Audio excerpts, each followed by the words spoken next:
Hey guys, John Rettinger from TechnoBuffalo here with a full review for you of the Powermat wireless charging system. Before I get into the nuts and bolts of what this thing does, let me show you exactly how it works. So it's got a single cord that plugs into a wall outlet, and it's got 3 charging ports on the front. Now, when you say wireless charging, the first thing you're going to think of is wireless charging. You can take your device and put it right on top. But that's not the case. You actually have to put something else on top of the device in order to charge your phone, your iPod, or whatever it is it might be. And there are 3 ways you can do it. When you buy a Powermat wireless charging system, and it comes in the standard desk charger or a portable charger that folds, but they both have the same idea, you get this charging cube, and this cord rolls around and goes in for storage. And it's got a ton of different tips at the end, and you can swap tips to charge and to plug into any device you like. So you take this, it's got a little circle on the bottom, and it matches up with the little circle on the device.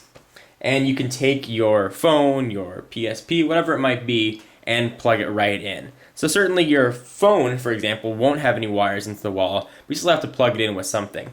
Now, for $30 extra, you can get, if we're talking about an iPhone or an iPod Touch or an iPod, a dock. And that goes on one of the 3 available slots. And you can take your phone, put it right in, and you'll be charging. But again, it's not completely wireless. And the third option, again, for just around $30, is this case. And it's a decent case. It's made of sort of a soft touch rubber feel. But on the back, it's got a relatively large charging mat. You put your phone in there, and then you can place it on there and charge. And you can charge 3 at a time. So a little bit of note about each of these. First, this is not something that I would use on a regular basis, especially not leave on the phone and keep in my pocket and just plunk it down on here all the time. It's very big and has a lot of weight, something that I don't think would be the most conducive for pocket or general carrying use. I'm not so sure who this is applying to. When you have to use a phone, for example, you got to open it up, slide your phone in, push it down, the top part down, and put it back on the charger. That's a lot of work as opposed to just plugging a cord in. So I'm not so sure that this option would be what I'd recommend. So secondary, you've got this sort of dock, which is quite handy. Just as you would charge any other phone or iPod in one of Apple's docks, you just go ahead and push it down and you'll be charging. It really works as you'd expect it to.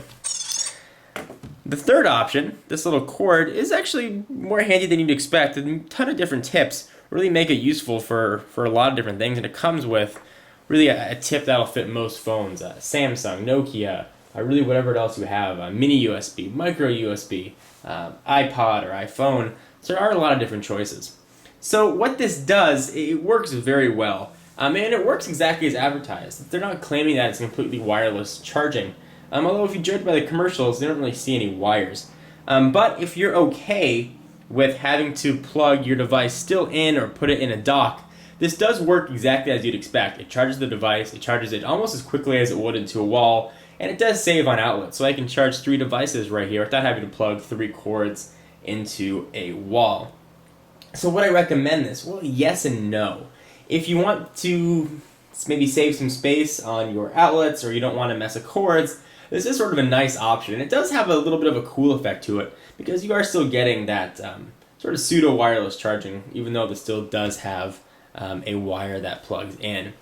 No, I wouldn't recommend it in the sense that it's not really true wireless charging. You're not getting any advantage other than sort of a cool factor and less cords than just charging 3 devices. And certainly for $100, which is what this device costs, it's going to be a hard proposition to justify. If it dropped down to around $50, it'd probably be a much easier recommendation.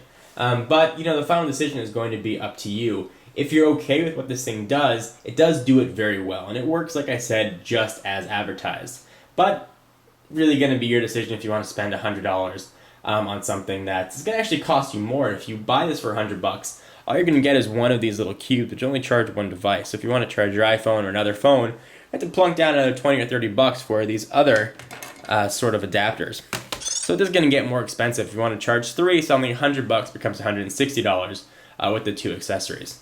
So the decision is going to be yours and what you want to spend your money on. If it was me, I don't think I could recommend this, and I certainly don't think I would buy one. Anyway, guys, hope you enjoyed.